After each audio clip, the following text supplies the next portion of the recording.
Normalmente pessoas que tiveram muita carência, desculpa, Sim. muita carência na infância, eu lembro, por exemplo, a minha mãe, ela conta essa história, que eram 5 irmãos, mais 2 sobrinhos que moravam juntos, aquela família grande, né? E a avó e tudo moravam juntos. Então tinha períodos assim que a única coisa que eles tinham para comer era um pão que passava a gordura, né? Nesse período não tinha geladeira, né? Então guardava a carne dentro do óleo, né? Dentro da gordura e tudo. Então passava a gordura do porco, né? No pão, e era fogão a lenha, colocava o pão em cima daquela, né? Da chapa quente, e era o almoço, era o café, era o que tinha, né? Então, muitas vezes as pessoas que elas passaram carências muito grandes, se não são tratadas, elas vão ter, como o pastor Guerra falou, vão ter suas despensas muitas vezes abarrotadas de coisa, com aquele medo de nunca faltar. Então você vai olhar lá, às vezes tem 10 litros de óleo, e às vezes são 2, 3 pessoas que moram dentro da casa, né? E aí diz assim, aí você pergunta por quê? Por que isso? Não, porque eu peguei uma promoção, comprei, mas é aquela coisa assim muito forte de nunca mais passar por aquela situação novamente, de carência, de falta, de necessidade. E sente prazer em mostrar. Ah, sente prazer em mostrar. Tem um prazer em mostrar aqui. Mostra lá, lotado de latas. Você falou que trabalhou com 2 tipos de pessoas. Você contou o primeiro caso, conta o outro. Esse foi, né, da pessoa defasada. O outro, ele foi criado dentro desse sistema.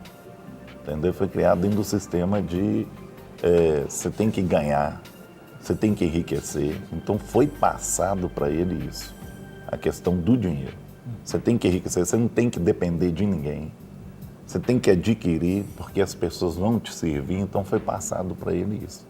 Então ele ficou com isso na mente. Então, já de criação, ele foi criado num lar assim, muito bem, né, de vida, abastado e tudo. Então o que acontece?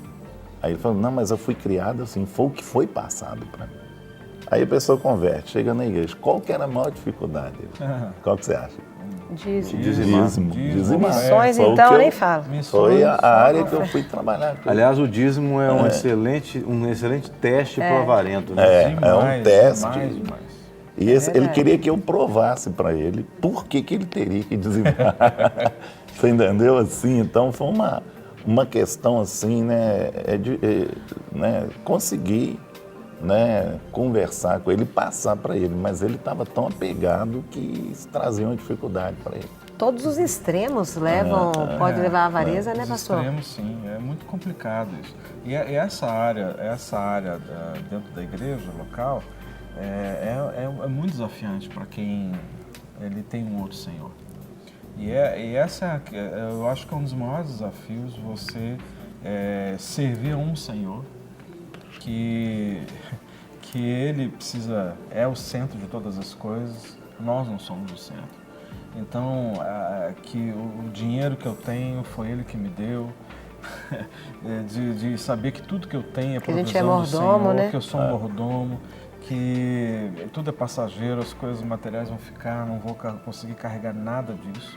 E essa mudança de mente é muito forte. E isso o Evangelho tem esse poder de transformar. E isso é mais antigo que se pensa, né? Nós citamos aqui, vale a pena relembrar, do jovem rico que foi ter com Jesus. Exatamente. A parábola, né? A história, na verdade a história não é parábola, a história, o relato daquele moço que era rico e foi falar com Jesus como poderia herdar a vida eterna, e Jesus termina dizendo para ele que ele tinha que vender tudo e doar e fazer o que fosse, mas para não ter aquilo no coração, e ele sai de perto de Jesus entristecido, né? Porque talvez ele não ouviu o que ele queria ouvir, né? Talvez ele queria ouvir que ele já estava garantido, né, por ser uma pessoa que era religiosa, cumpria ali, até dava o dízimo e tudo, mas ele tinha o direito de se relacionar com a sua riqueza de uma forma em que Deus estivesse, entre aspas, no segundo plano.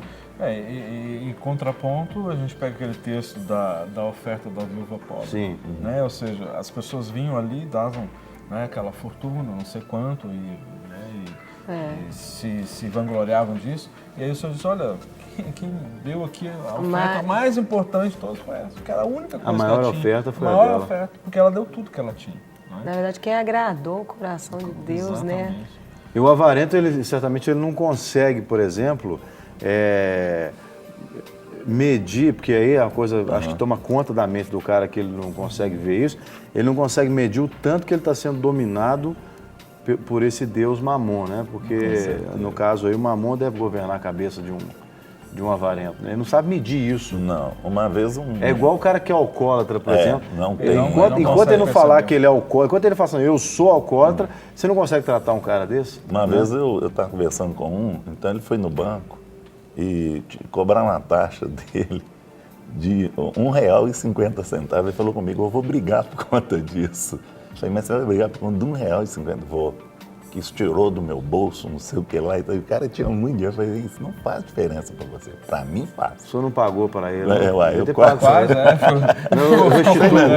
Ele queria, assim, criar caso mesmo. Então, muitas vezes eu falei, não, mas você está muito apegado a dinheiro. Não, mas esse é meu. Ele falou, é meu. Você entendeu? É meu e tem que pôr a mão. Agora, uma coisa que eu estava pensando aqui, que muitas vezes acontece, é quando um avarento casa com uma mulher compulsiva. Porque os dois vão sofrer. Esse casamento dos dois. Ele mata ela e ela mata ele. Não, mas muitas vezes acontece isso, da gente pegar, né, a pessoa passa, ela sofre com isso. Ah, meu marido não abre mão para isso, não compra nada, né, não dá dinheiro para isso, não ajuda nisso. Por quê? Porque ele é avarento. E a outra já é compulsiva, então vem a luta dos dois. Isso traz uma luta muito grande. Vale dizer aqui que a gente não está fazendo nenhuma apologia a você gastar o seu dinheiro todo, a pegar tudo que você tem e distribuir na rua, como o Silvio Santos faz. A gente não está fazendo nenhuma apologia desse tipo. Você tem que se planejar. Claro, você pode ter as coisas? Pode, não é pecado ter as coisas, né? A gente não está fazendo apologia à pobreza, mas você tem que entender que aquilo que você tem não pode ser o seu Senhor, não pode ser o seu Deus, não pode ocupar o lugar de Deus. Você tem que saber, Deus, por que o Senhor me deu isso? Né? Como é que eu posso beneficiar outras pessoas além, né, de me beneficiar? Né? Porque senão você acaba criando uma relação muito perigosa. Né? E a Bíblia fala isso, o apóstolo Paulo lá em 2 Timóteo, no capítulo 6, ele fala que o amor ao dinheiro é a raiz de todos os males. Exatamente. Muitos se perderam nessa cobiça, né? E é uma linha muito tênue, né, o cair nessa tentação e resisti-la. Eu vou um pouco até mais longe ainda a respeito disso, que essa pessoa que é dominada por esse espírito e ao mesmo tempo por esse sentimento, ela até com o tempo dela, ela é extremamente não remissa, não é? Ou seja, aquela pessoa que, vou ficar 2 horas na igreja lá ajudando, não, mas olha só, tu entende? Eu podia estar... Para ir na igreja, podia estar fazendo outra coisa, podia estar trabalhando. E quem que vai pagar a passagem para ir para a igreja? Quem que vai me ofertar a gasolina? Quem que vai fazer? Afinal de contas, não, mas é só gasolina?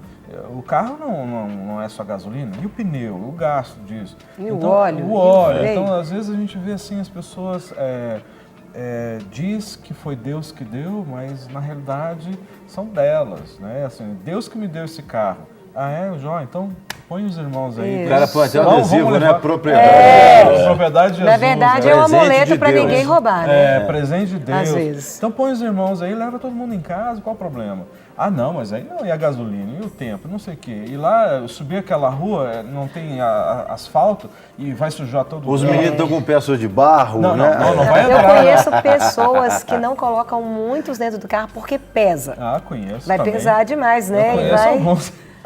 Pesa o meu carro, então só pode ir 2, os outros vão andando. Não é verdade, a gente tem que cumprir a lei, né? A gente tem que andar. Mas eu falo assim, se o carro cabe 5, ele coloca 3, porque vai pesar, vai sobrecarregar. Põe só 4 para não ter. Senão vai ter que trocar amortecedor logo. Isso. Não, eu teve uma época que eu exagerei. A gente não pode fazer isso, porque aí eu errei. Eu errei. Teve uma época que eu pastoreava na Igarapé, estava uma chuva feia e vários irmãos tinham que ir embora de um ônibus. Aí falou, Deus, eu vou pecar, mas eu vou pecar por uma boa causa. Botei umas 10 pessoas entre adultos e crianças dentro do carro. Eu pequei, irmãos. Eu já confessei meu pecado, já arrependi. E a consequência foi, quebrou o chassi do carro. Pois Porque eu passei em alguns lugares que o asfalto não estava muito bom. Né? Você não tem que chegar a esse exagero. Mas a gente está chamando a atenção aqui para o servir com aquilo que você tem, né? Dentro desse aspecto, uma das coisas que mais me incomoda chama-se mesquinhez. Porque tem uma diferença. A pessoa mesquinha é uma coisa assim terrível. Você conhece aquelas pessoas, por exemplo, que não sai de uma festinha sem sair com a sua sacola cheia de coisa? Nu! Ó, você está metendo o dedo na ferida. Mas é pra sarar. Porque assim... Sabe, é aquela coisa que o cara vejo, leva assim, a taça do casamento. Assim, a gente sabe que O muitas enfeite da festas, mesa. o pessoal Bombom. deixa levar mesmo, não tem problema nenhum. Eu acho que... Mas tem pessoas que já trazem até o saquinho plástico dentro da verdade. sua Ela já vai com bolsa. aquela motivação, né? Já vai preparado. Não, pra deixa eu isso. exagerar um tiquinho aqui. Exagera. Eu conheço, mas Dentro da sério, sombrinha? eu tô falando, conhecimento de causa.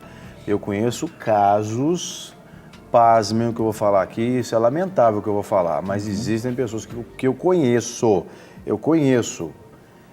que usam o papel higiênico quando faz o número 1. O número 2, obviamente que não.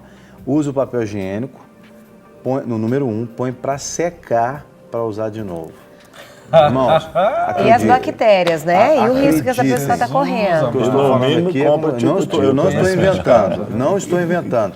É verdade o que eu estou falando aqui. Tamanha avareza que as pessoas têm. Tamanha avareza. É muito triste. Porque uma pessoa dessa, por exemplo, e no caso especificamente que eu estou citando aqui, é pessoa de posse. É pessoa que tem posse. E a pessoa não usufrui, vive uma vida de mendigância. Escravo. Entende? O avaro, ele não desfruta daquilo que ele tem, né? Não. Ele está sempre querendo sofre, mais, né? está sempre buscando algo e nunca está contente com aquilo que ele tem. Nós conhecemos aqui, o Guerra, tanto eu e o Guerra conhecemos pessoas que têm condições, sabe assim, filhos criados, sabe, tem aposentadoria, tem outras rendas.